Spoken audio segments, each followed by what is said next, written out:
जय श्री राम। तो चलिए आज चलते हैं रामायण के उस अद्भुत पल में जहां प्रेम, शक्ति और भाग्य तीनों का संगम हुआ। ये कहानी है सीता स्वयंवर की, एक ऐसा दिन जिसने आने वाले युग की दिशा ही बदल कर रख दी।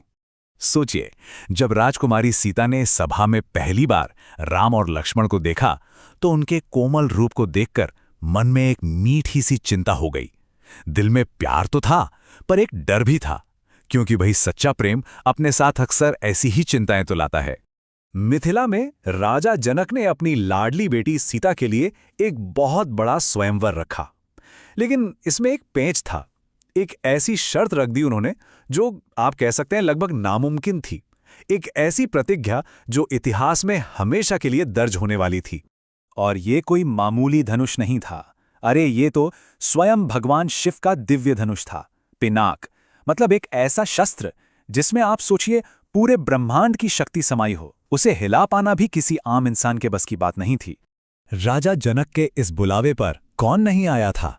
धरती के कोने कोने से बड़े बड़े योद्धा, ताकतवर राजकुमार और यहां तक कि देवता और दानव भी अपनी शक्ति आजमाने के लिए मिथिला में इकट्ठे हुए। हर एक योद्धा जो अपनी ताकत के लिए मशहूर था, बड़े आत्मविश्वास के साथ आगे आया। सबको यही लग रहा था कि बस सीता का हाथ और इतिहास में नाम दोनों ही आज उनके होने वाले हैं। सबने अपनी पूरी ताकत झोंक दी, हर कोशिश कर ली, लेकिन वो दिव्य धनुष, वो तो अपनी जगह से 1 इंच भी नहीं हिला। ऐसा लग रहा था मानो वो जमीन में गड़ा हो। और फिर क्या था, एक एक करके जितने भी बड़े बड़े योद्धा थे, सबका घमंड चकनाचूर हो गया। उस धनुष के सामने सब फेल। पूरी सभा में ना एक अजीब सी निराशा छा गई।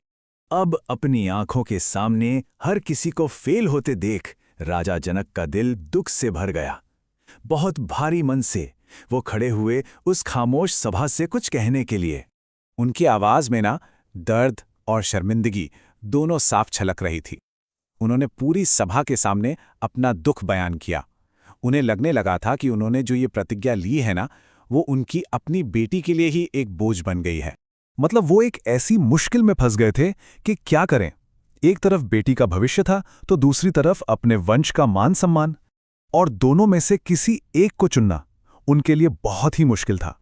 लेकिन जब पूरी सभा में मायूसी का माहौल था, राजा जनक के इन्हीं शब्दों ने एक नौजवान राजकुमार के अंदर गुस्से की आग भड़का दी। राम के छोटे भाई लक्ष्मण, वो ये अपमान बर्दाश्त नहीं कर सके। एकदम बिजली की तेजी से अपनी जगह से उठे और उनकी जो गरजती हुई आवाज थी ना, उसने सभा की सारी खामोशी को चीर कर रख दिया।